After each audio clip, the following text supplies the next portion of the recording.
여러분이 매일 쓰는 그 은행 앱 있잖아요. 그 뒤에서는 사실 정말 어마어마한 변화가 일어나고 있거든요.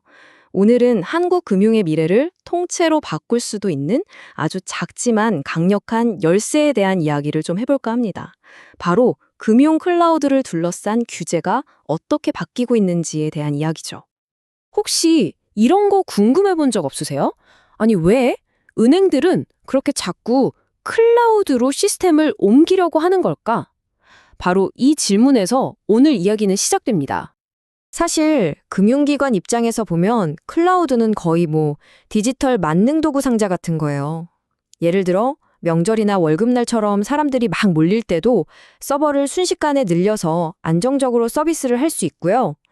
새로운 아이디어가 딱 떠오르면 몇 달씩 걸리는 게 아니라 몇 주 만에 뚝딱 새로운 상품을 만들어낼 수도 있죠.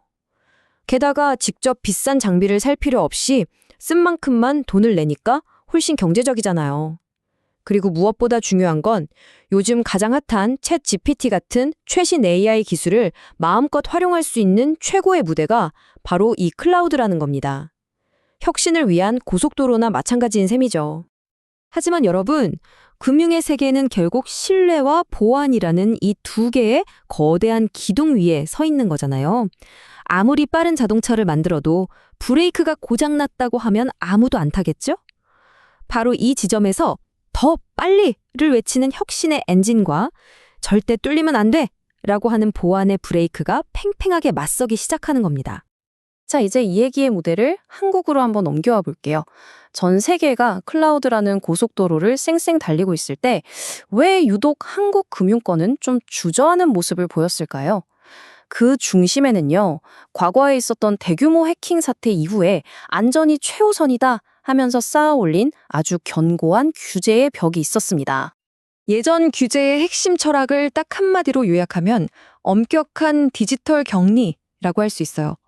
뭐랄까 아주 중요한 걸 지키기 위해서 성벽을 엄청 높이 쌓고 그 누구도 넘나들지 못하게 하는 게 최선이라고 믿었던 거죠. 그 핵심 개념이 바로 망분리라는 겁니다. 이름 그대로예요. 해킹 같은 외부 위협을 막기 위해서 금융사 내부 업무망이랑 외부 인터넷망을 아예 물리적으로 또 논리적으로 완전히 분리해버리는 아주 강력한 보안 정책이었어요. 개발자 PC는 물론이고 서버까지 인터넷 접속을 원칙적으로 그냥 다 막아버렸죠. 근데 이 망분리 규정의 가장 큰 문제점이 뭐였냐면 모든 것에 똑같은 자물쇠를 채웠다는 거예요. 비유하자면 그냥 은행 홍보하는 홈페이지랑 고객들의 돈이 실제로 보관된 중앙금고를 똑같은 수준의 보안으로 다뤘다는 거죠. 당연히 비효율적일 수밖에 없었겠죠.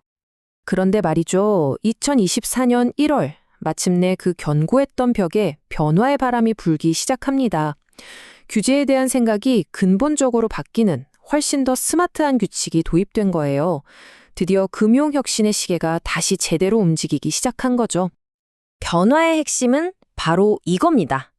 예전에는 모든 시스템에 똑같이 무거운 철갑옷을 입혔다면 이제는 시스템의 중요도에 따라서 맞춤형 보호 장비를 착용하도록 바뀐 거죠. 그러니까 모든 문에 똑같은 자물쇠를 쓰는 대신에 보물 창고에는 훨씬 튼튼한 자물쇠를, 일반 창고에는 좀 더 가벼운 자물쇠를 새기 시작했다. 이렇게 보시면 돼요. 새로운 규제의 철학은 아주 간단하면서도 강력해요. 모든 시스템이 똑같이 유용하지는 않다는 거죠. 한번 생각해 보세요. 고객의 계좌 정보가 담긴 핵심 시스템이랑 은행 신상품 소개하는 홈페이지가 같은 수준의 보호를 받아야 할까요?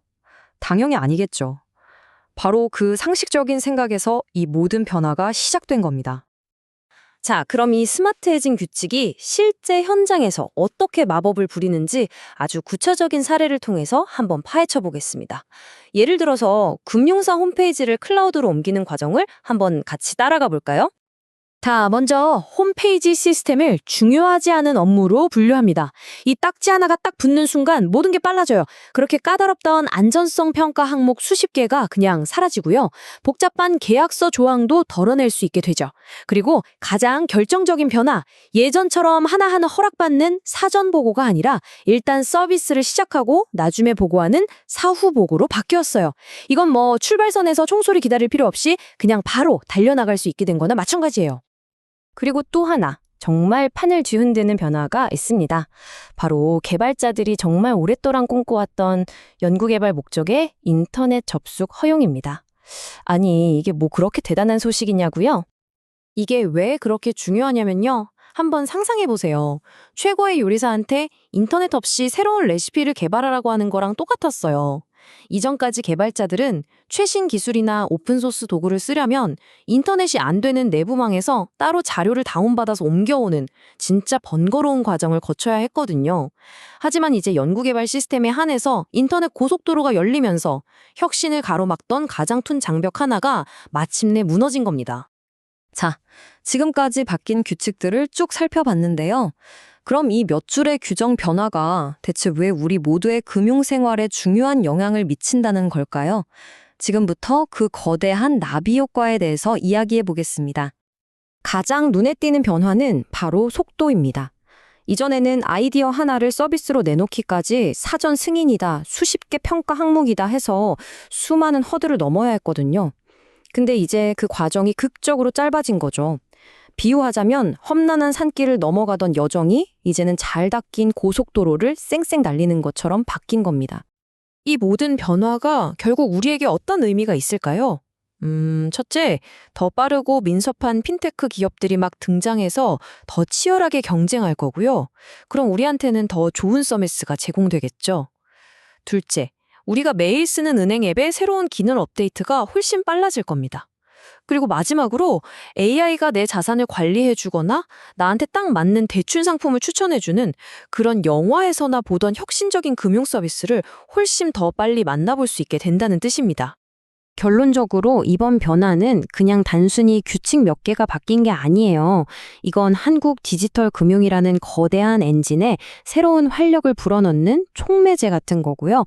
미래를 향해 달려나갈 수 있도록 굳게 닫혔던 문을 활짝 열어 젖힌 것과 같습니다. 자, 규제의 문은 이제 활짝 열렸습니다. 이제 이 새로운 기회의 땅에서 미래금융의 주인공은 과연 누가 될까요? 기존의 거대한 은행일까요? 아니면 날렵하고 빠른 핀테크 스타트업일까요? 확실한 건 딱 하나입니다. 그 경쟁의 끝에서 우리는 지금까지 한 번도 경험하지 못했던 완전히 새로운 금융을 만나게 될 거라는 점이죠. 앞으로가 더욱 기대되는 이유입니다.